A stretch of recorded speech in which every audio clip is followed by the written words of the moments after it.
Well, I was going to say what a song, but what a testimony.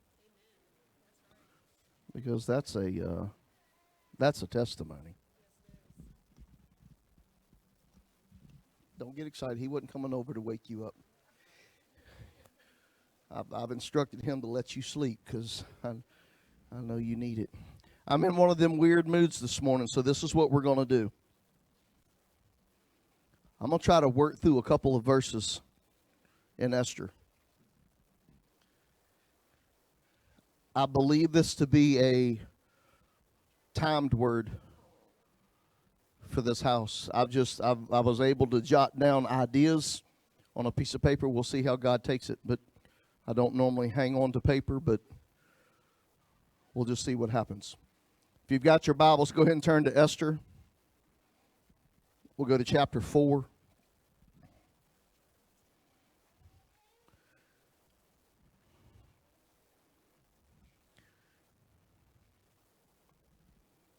Tommy, will you come and get your wife? See, you got to be careful in here. I will put you out on Facebook, YouTube. I'll put you out.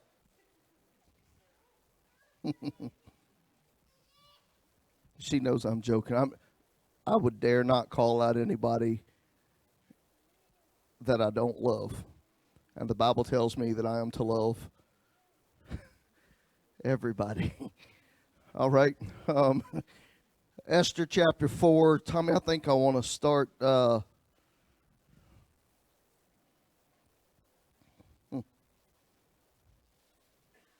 don't know. I think I want to start at. Let's go to verse 10.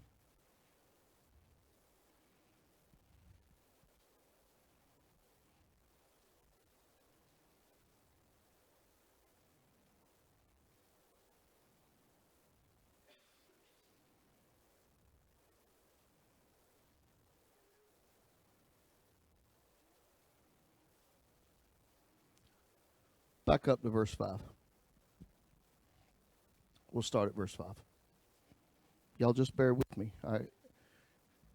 I'll take you somewhere this morning if you give me some grace and give me a chance here. Esther. Tommy, it shouldn't be that hard for you to find. It's on the computer. Oh. See how important? See how important? Well, hi, Shay. You getting called out on Facebook this morning, too? Glad to see you coming. Yeah, okay, here she go. Here she go. Here come all. Well, when people fall in late, they got more excuses, man, than they got bags to carry them in. I love you. That's why you here. See, thank y'all for coming. Y'all kept her from backsliding today. Amen. All right. Shay, stop.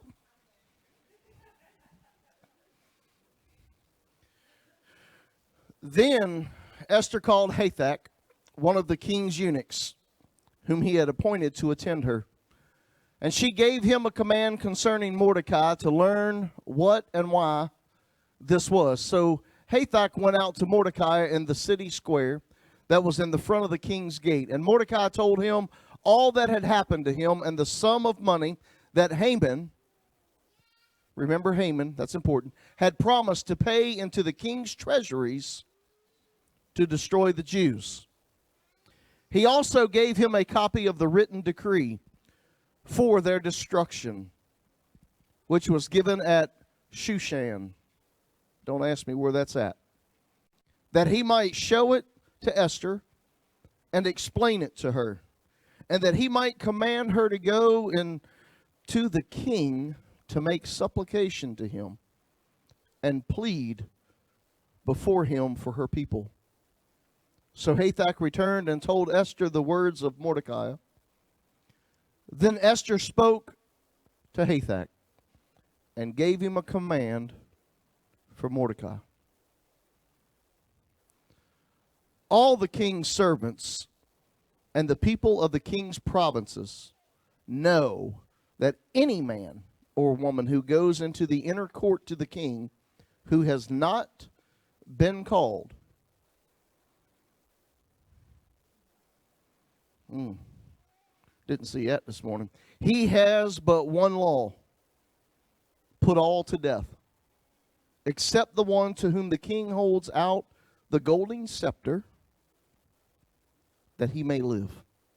Yet I myself have not been called. Wow. Yeah, you have. Yeah, you have. Who in here just read that in their spirit and said, I have yet not been called? Or I've not been called to do. I haven't. Nobody told. Yeah, you have. It's not evident. But the ground's shifting. It's moving. You don't recognize it. But the earth is turning. And sooner or later, daybreak's coming.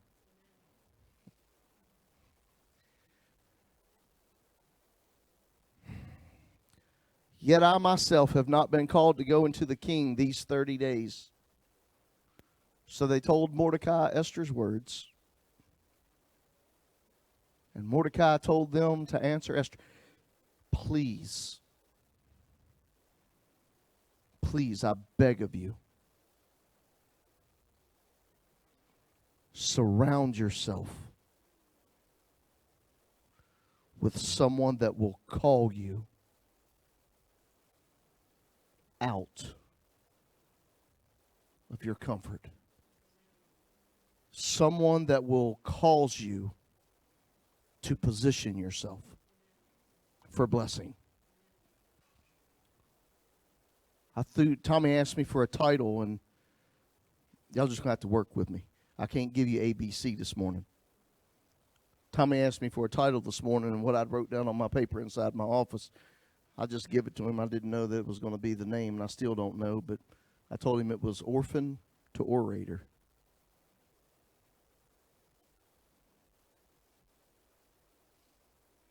Some of you feel as though you have been left. Some of you are wandering without guidance. Come on, orphan, listen. Some of you feel that you've been left.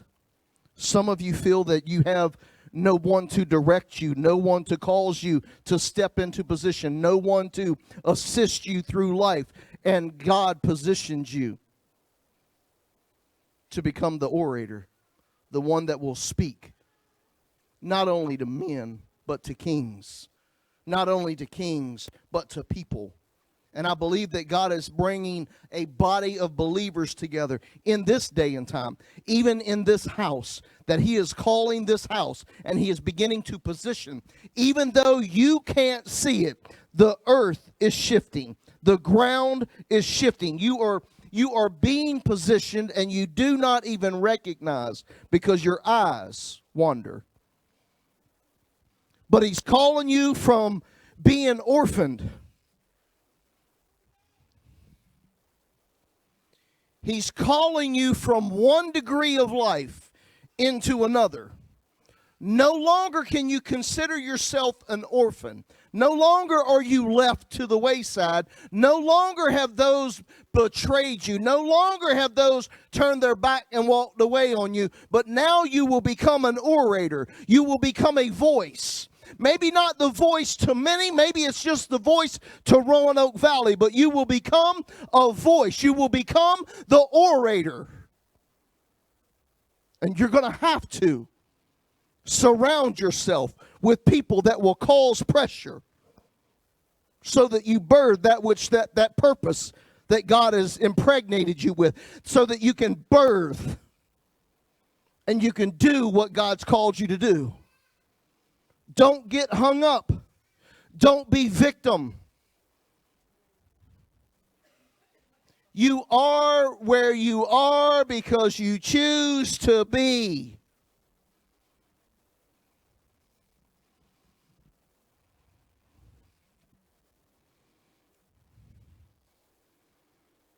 Mordecai told them to answer Esther. Do not think in your heart that you will escape the king's palace any more than all the other Jews. There's been a decree put out. If you remember the Amalekites have been, they have been said to have been the enemies of God for eternity. But God also said that he would block them off, that he would cause separation. You remember when Aaron and Hur upraised Moses' hands when they were fighting the Amalekites, and they didn't kill all of them, and the next thing you know, we revisit the Amalekites again, and we revisit them with Saul, and Saul goes and Saul destroys them all but brings back one, and the prophet says, what is that bleeding in my ear? God has chosen you to destroy. He positioned you to destroy opposition in your life, and you refuse to destroy the adversity because it feels good for the moment. We will sacrifice an eternal thing for something that is temporary, and then we want to turn and we want to focus on God, and we blame him and everyone else around us because we begin walking in an orphaned attitude. And God is calling you to be the orator of the kingdom. Esther could have stood back in the chamber, rightfully so. She knew that if she was to walk outside of this, that the king could kill her. When God is calling you and purposing you, when he positions you for purpose, there's going to be times that he's going to cause you to stretch beyond what is relevant and what is recognized by others. And you're going to stretch out beyond that boundary in order for his glory to come through and fulfill the purpose. Because don't get it mixed up. You can't fulfill the purpose. It takes God in you.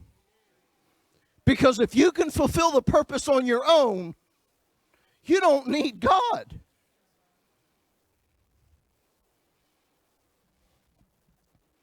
For if you remain completely silent, listen, if you remain completely silent at this time, if you stand back and if you don't voice the word of God to those around you, if you stand back, you're going to miss the purpose that God has already predestined and preordained in your life, and it will uprise somewhere else. God's purpose and God's will come to pass with or without you. It's funny to me that you can read all 9 chapters in Esther and you not find God's name mentioned one time. Not once. The king's mentioned over like 500 times. God not once. Don't get mistaken. It's not that God is hiding. God was hidden. You'll get it in a minute. You'll be eating your greens and mashed potatoes a day, and you'll just purple head. Yet who knows whether, relief and deliverance will arise for the Jews from other places, but you and your father's house will perish. Yet who knows whether you have come to the kingdom for such a time as this.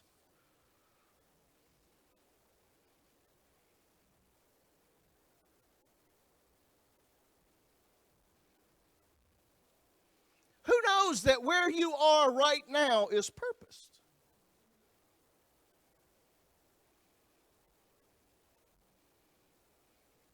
Will you take the chance and recognize everything else that is familiar to those around you and hold back, or will you stretch beyond? See, you don't get it because you don't understand it. Here's the deal. Esther was an orphan. Mother and father passed, leaving her. Her cousin Mordecai adopted her into the family. Can you imagine what it must feel like to be left alone with no direction in your life? To be an orphan. You want to break my heart? Talk to me about those that live in houses with no families. And we wonder why society is so sideways right now. There's no direction. There's no authority.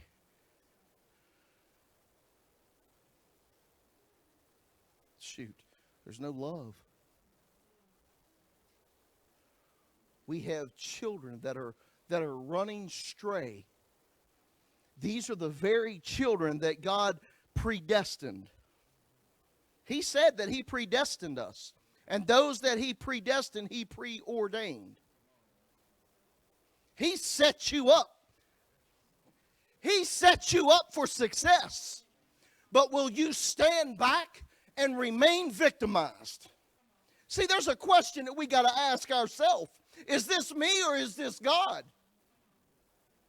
Am I in the situation that I'm in because it's of God, or is it because God's already given me something?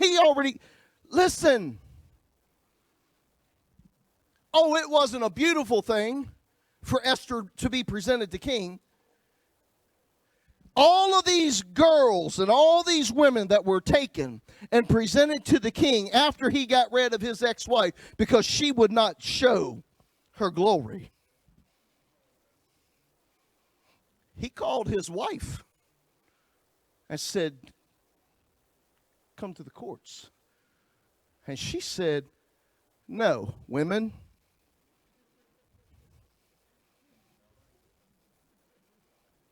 be careful.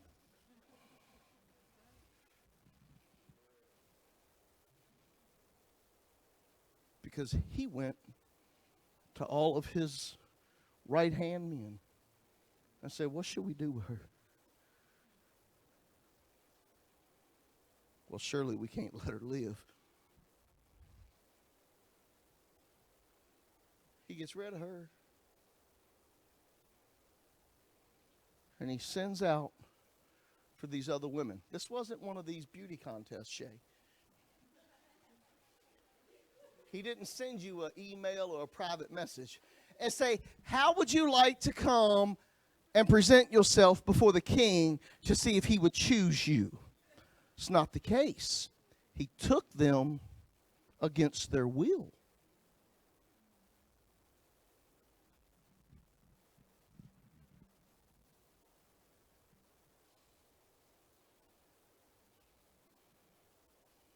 Man, I ain't telling you to go take your wife against their will. You'll live in a doghouse much longer than I ever have. But here she is, an orphan, being drawn out against her will. It wasn't bad enough to be drawn out against your will. Now you've got to go through a year of preparation.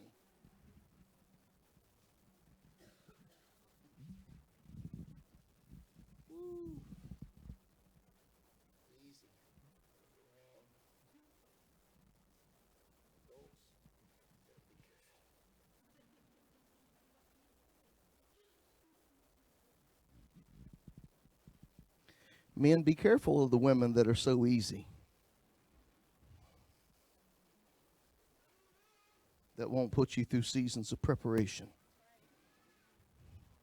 She wasn't able just to walk in what she had on. See, you can't just go and get them. You can't do what you want to do thinking that everything is okay. Women, I'm still on you. She had to go through a year of preparation against her will. I know you want to kiss him, baby. Hold on.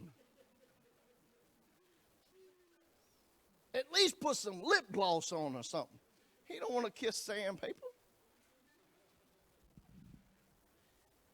But a year through preparation. Let me tell you something about the preparation. She went through preparations with myrrh and perfumes. So it was in Oh, you're prepared both by the bitter and the sweet.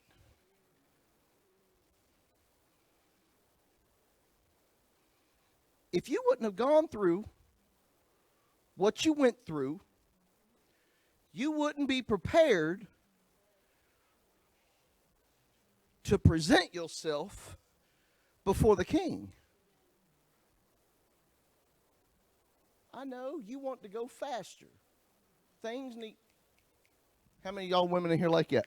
Come on, stop. Raise your hand. Look, see, if my wife would do it, that should give everybody freedom. It's all about, let's go. No. If you're not prepared, see, your preparation delays the season so you don't get in front of it.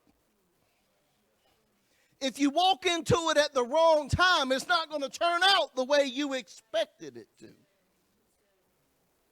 And then back to being victimized yet again in your old dreadful, drug out, broke self life. And everybody's to blame but me. Well, I tried, but they didn't. And I said, and they wouldn't.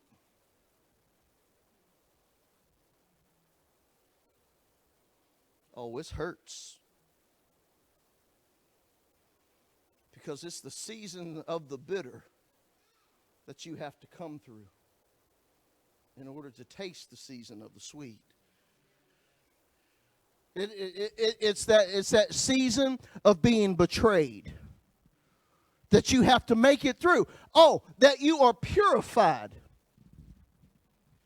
She was purified for a year. And we won't stand for purification for 1 minute. Oh, if somebody was to come up and break you down, man, you're going to throw up all kinds of guards and shields, pull out your knife, you're going to do it all. And she was purified for a year, having to go through the bitterness. Oh, the bitterness of being left alone. The bitterness of not having direction. And it took that time. I have to believe this. It took that time of preparation in the bitterness for her to recognize the sweetness of Mordecai. When Mordecai said, whoa, wait, hang on a minute, baby. God has set you up. And who's to tell you that this ain't the time? That this is not the season? This is all I'm asking you to do, is to step out and extend yourself beyond the boundaries. Don't be held back.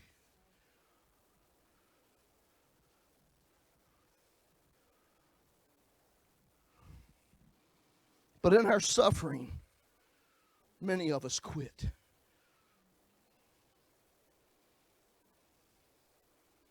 Man, we turn right back. Because it's easier for me to blame you than to blame myself. Because if I blame myself, I got to do something to fix it. If I blame you, I can sit back and go, you ain't doing nothing to fix this. You got a problem. You got an attitude. Some of you know what I'm talking about. You'll pop your collar at somebody in a minute. Yeah, you will. Because it's their problem, it's not yours. It's their fault, it's no longer yours. It's their issue, it's not yours. It's always them. This is one place that I will say, would you do me a favor and just get all up in the middle of this word and say, me, me, me, me, me, me, me, me, me. Fix it. God's positioned you in a season to move from orphan to orator.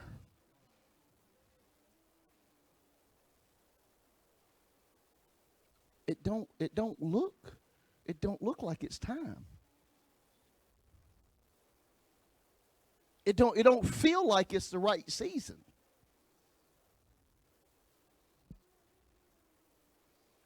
And the first words out of her mouth was, send this word back to Mordecai. Go get all the peeps, all the boys, and the girls. And I want y'all to fast and pray for 3 days. And me and my maids, we're going to do it. We'll go fast and pray for 3 days. She could have easily turned and said, he said no, can't go. See, God's not mentioned. But he's all over the text.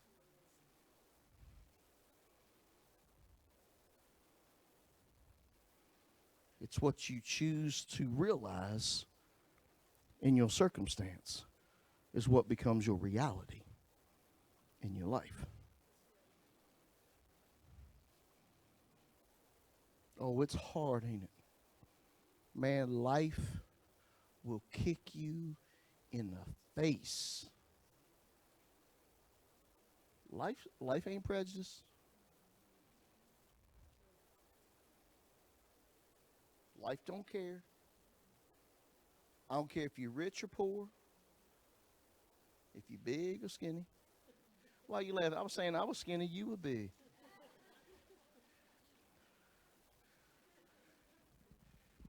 Go back over here and preach. Life don't care.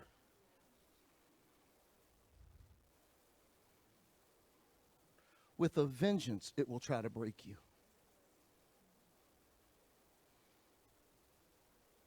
It will present circumstances in your life that will make you shake your head. And hear me, it'll make you walk away from God.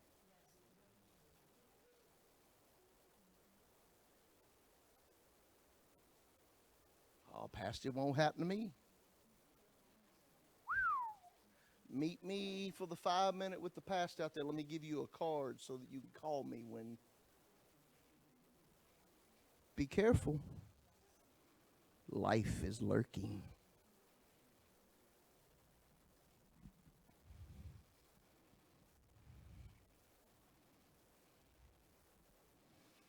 I don't know why it was 6 months of bitter and 6 months of sweet, but I would imagine that would just be some type of spiritual significance of it's broken up in seasons.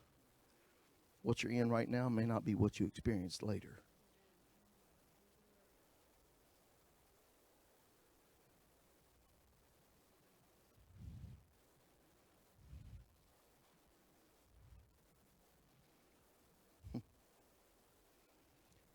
Remember I took you into the Amalekites and I ended up going on some rabbit trail and I lost you? Haman. Remember Haman? Haman was an Amalekite. Haman's name means rager or destroyer.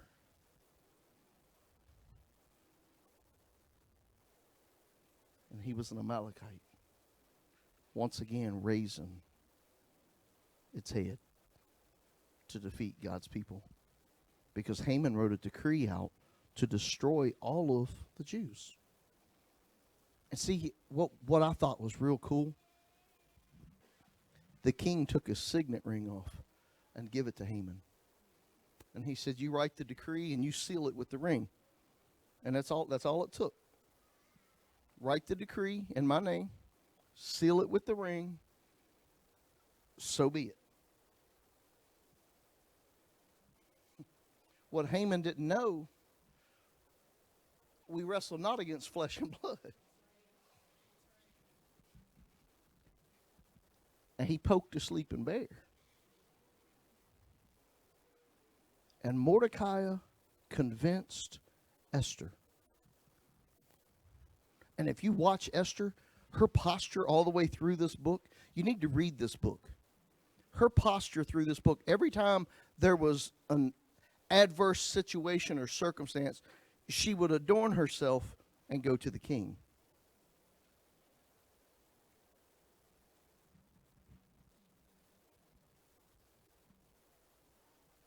When you got trouble, go to the king. You need more help? Go see Jesus. You don't have to wait for him. Oh. Don't worry about the scepter being tilted to you, because it was already raised up when Jesus died. So the scepter was the cross. The cross already made a way. So you can go visit Daddy any time. To walk into his courts, he makes reference to people walking in his outer courts. God made way for you to get into the Holy of Holies. Anybody ever played Monopoly? Pat, never mind. Hang on, I'm almost done, because I'm sweating. It's hard to see your purpose for the pain.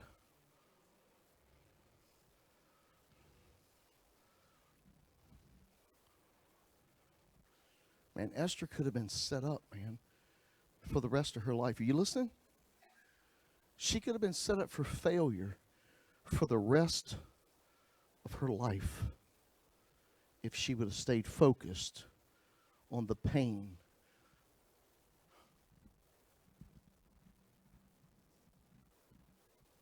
Aren't you glad God doesn't come in and inventory your past to figure out what he's going to do with your future? Come on, y'all going to figure this thing out in a minute. We might end up having church before I leave. Maybe. Have you ever been caught between call and captivity?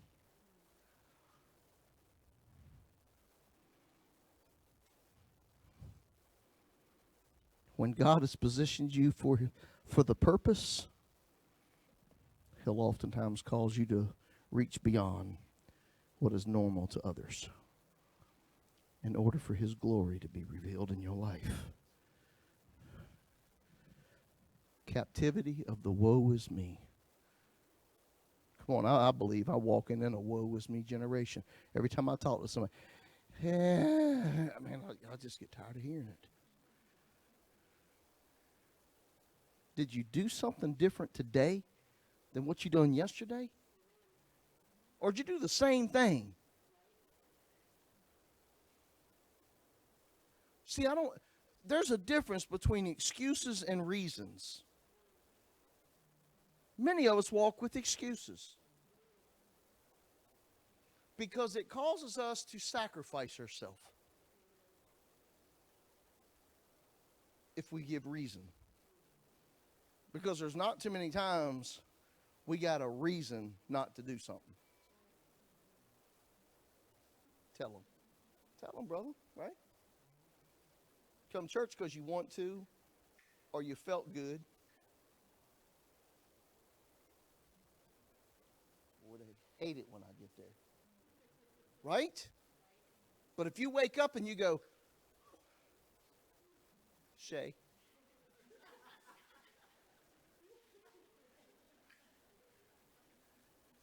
and God said, whoa, I positioned you.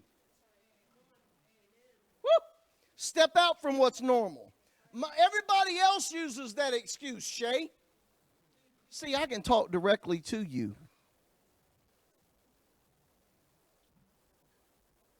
Called you for a different purpose. You're not normal in more ways than one. Stop, Rocky. Stay online.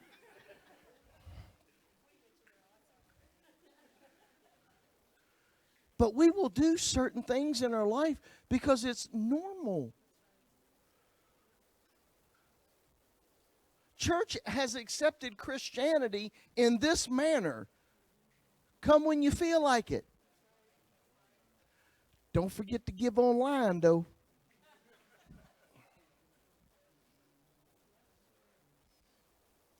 You don't have to come to church to be a Christian.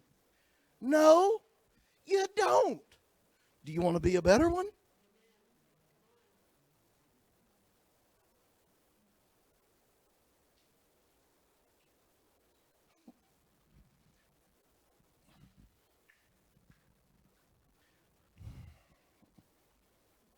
Nope. You know, you take them thoughts captive and submit them to Christ. That's where that one went. If he wanted you to know that one, he'll speak it in you. If you're uncomfortable, he's talking to you right now.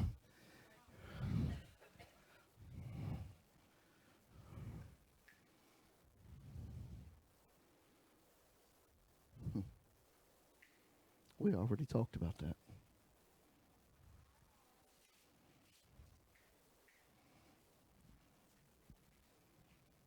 I'm done.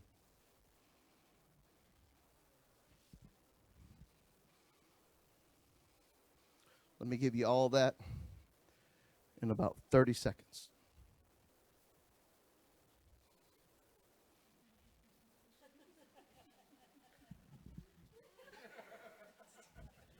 Be careful.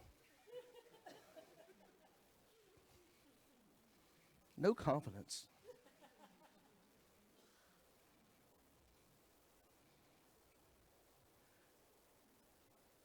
This is what I feel that we can learn from Esther.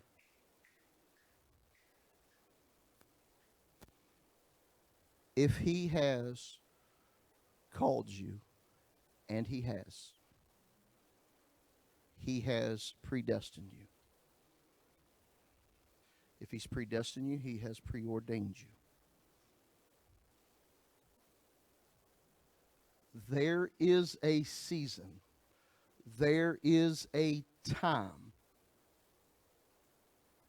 that it's going to be required of you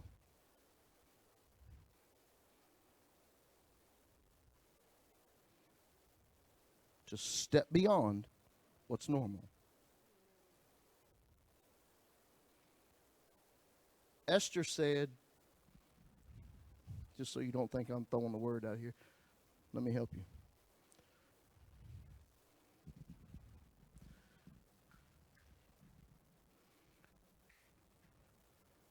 She said, go gather all the Jews who are present in Shushan and fast for me. Neither eat nor drink for 3 days, night or day. See, she's telling me, don't go to the fridge at 10 o'clock and get ice cream. Leave it alone. Leave it alone. My maids and I will fast likewise, and so I will go to the king.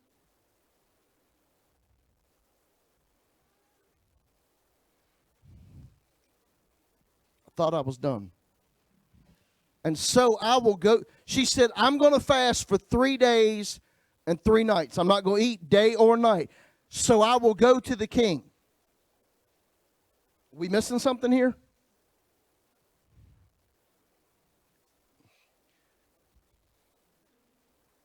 If you go fast and pray, what are you doing in your fasting and praying? You're waiting to hear, right? You're wanting to hear something from God. That's why you're putting yourself through all the torment of not having chocolate cookies. Praise the Lord. She didn't say that. She said, I'm going to fast and pray. And so I will go to the king. I have a feeling that she already knew. Inside of her, just like you do. You all... Boy, don't make me come after you.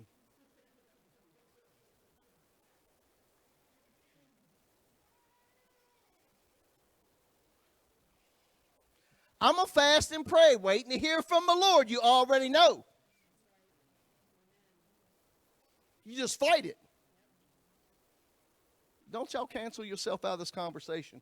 This is a good time to glean, Ruth. Okay? This is a good time to glean, Ruth. Because he ain't the only one. He just need to hear it loud and clear this morning.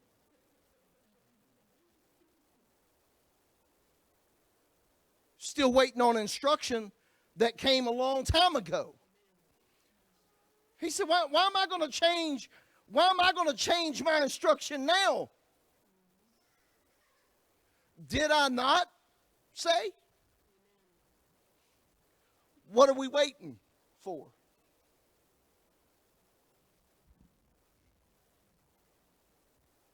Glean, Ruth. God just walked through a field of grace and made that to drop for you. Are you going to pick it up? Or are you going to sit back and go, well, he wasn't talking to me. I'll just be who I am. I thought I was done, but here I come again.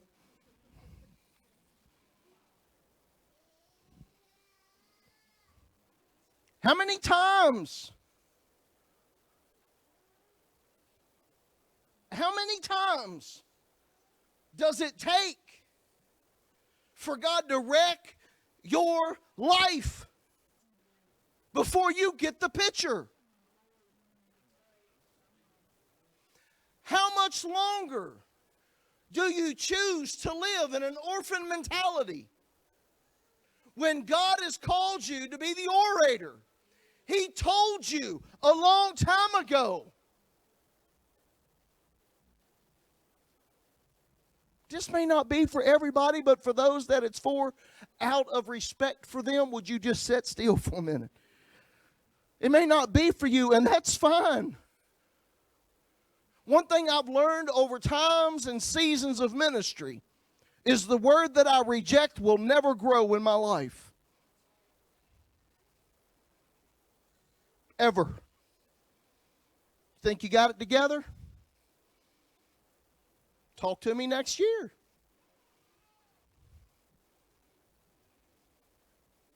You'll do it your way? Talk to me next year. See, some of our lives, the way we walk out our lives, if we aren't careful, people could actually write a calendar based on what we're going through, how we're acting, where we're at. Come on, church. Because it's the same old same. Have you ever seen all this? These cycles in life. Think there's a meaning behind that same storm that comes your way? Now hear me out and hear my heart. Because this is where, if I can put my finger on any one thing that I know for certain runs in cycles, it's this. You lose a loved one. God forbid it's close to a holiday. Every year in that holiday, you struggle.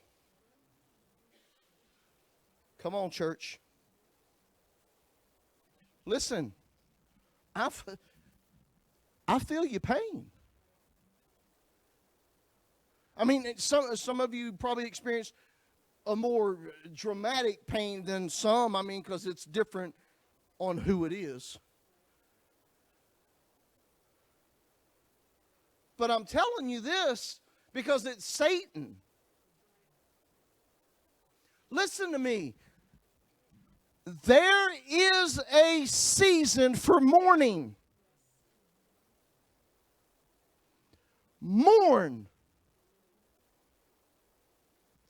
There is a season for joy and laughter. Laugh. Be happy. I'm trying to help you. I'm trying to help you. Because you can continuously walk through life, man, and you can get slapped every December, every May, every February. You can get slapped in the face because of something that's happened in the past that you cannot change. I'm not telling you you can't go and pay your respects and do. That's fine. Whatever. I just choose not to. How long's my dad been dead? 13 years, Tommy? 14 years, Sean? You know the exact day and year.